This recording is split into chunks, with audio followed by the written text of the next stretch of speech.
Alright, magandang hapon po sa inyong lahat mga kababayan, Batang Maynila to it's. Ito pag-usapan natin, Coco Martin at Julia Montes. Ito kasing dalawa ay namataan po dyan sa Italy. At ako, meron po silang mga litrato na talagang makikita natin na napaka-sweet ng isa't isa. Meron pa nga pong video na makikita natin na magka-holding hands at namamasyal itong dalawa dyan sa Italy. So, eto na ba ang simula ng kanilang paglantad o dun sa kanilang pagsasapubliko ng totoong relasyon na kung ano ang meron sila? Kasi lately, actually hindi lately, matagal ng panahon na itong relasyon nila ay tagun-tagu po.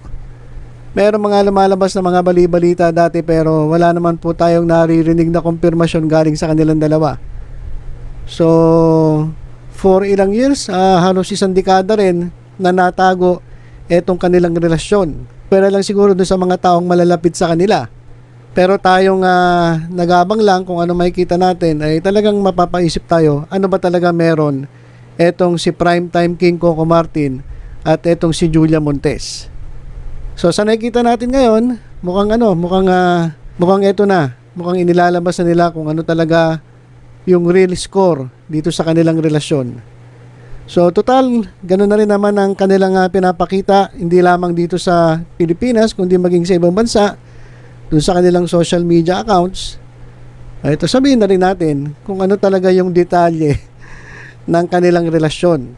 Ito pong dalawa, ito pong si Coco Martin at si Julia Montes ay totoo pong meron ng anak. Kasi matagal lang napapabalita yan eh. Pero ito, kinukumpirma na natin sa lahat para po sa mga fans ni Julia Montes at ni Coco Martin. Ito na po yung pinakahihintay ninyo na totoo po na meron ng anak si Coco Martin at si Julia Montes. At ang panganay po ni Coco Martin at ni Julia Montes ay 4 na taong gulang na. So, bakit nasabi panganay? Kasi meron pa siyang isa pang anak. So, dalawa po ang anak ni Primetime King Coco Martin at ni Miss Julia Montes. O, yung panganay nila ay babae. At kamukhang kamukha po ng nanay. At yung bunso, yung pangalawa ay lalaki. At syempre kamukhang kamukha po ni Batang Quiapo, Coco Martin. At sa ngayon ay napapabalita na buntis itong si Julia Montes. Kasi kung mapapansin ninyo, itong si Julia Montes dun sa kanilang promotion ng pelikula nila ni Alden Richards ay lagi pong naka-blazer. Lagi naka-blazer, naka-jacket. So mukhang may tinatago. So yun po ang balita na mukhang buntis itong si Julia Montes. At kapag yan ay nagkatotoo, magiging 3 na ang anak ni Primetime King Coco Martin dito kay Miss Julia Montes. So ayan po ang katotohanan dyan sa relasyon ng dalawa. At dahil dyan, congratulations. Kasi alam niyo yung iba talaga ng mga pinagdadasal pa na magkaroon ng anak. Pero sila, nakakailan na. At dito sa mga litratong naglalabasan, malay nyo, pagdating ng mga ilang araw, ilang linggo, ilang buwan, makikita na natin sa litrato yung kanilang mga anak.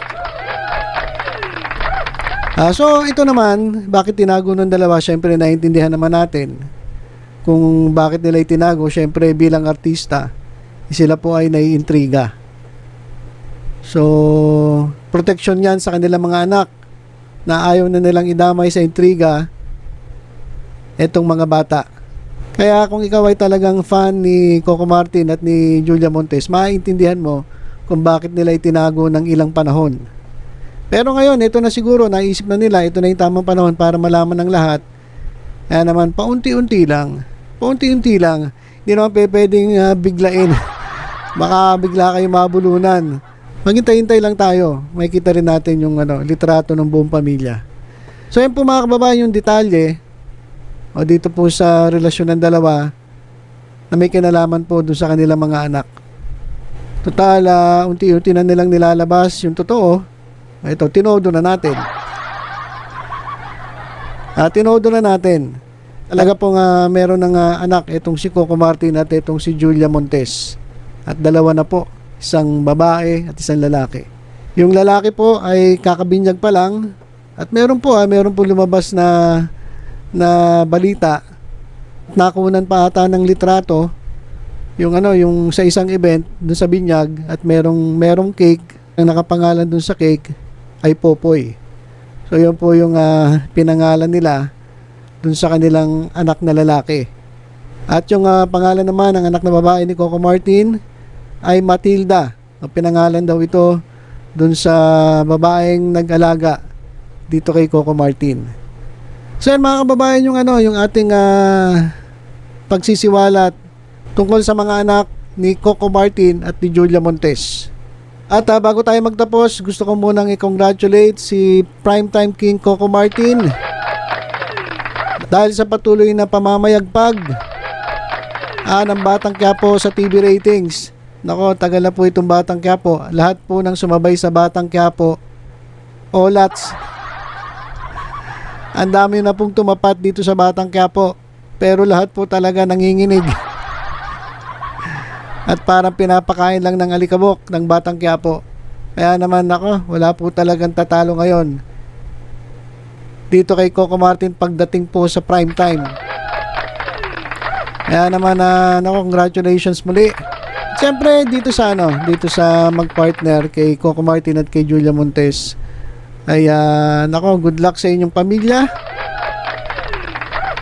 At meron pa atang susunod. So yan po ang abangan natin. Kaya naman tutok-tutok lang dito sa Batang Maynila Toys para sa iba pang mga updates. Ingat po tayong lahat. God bless.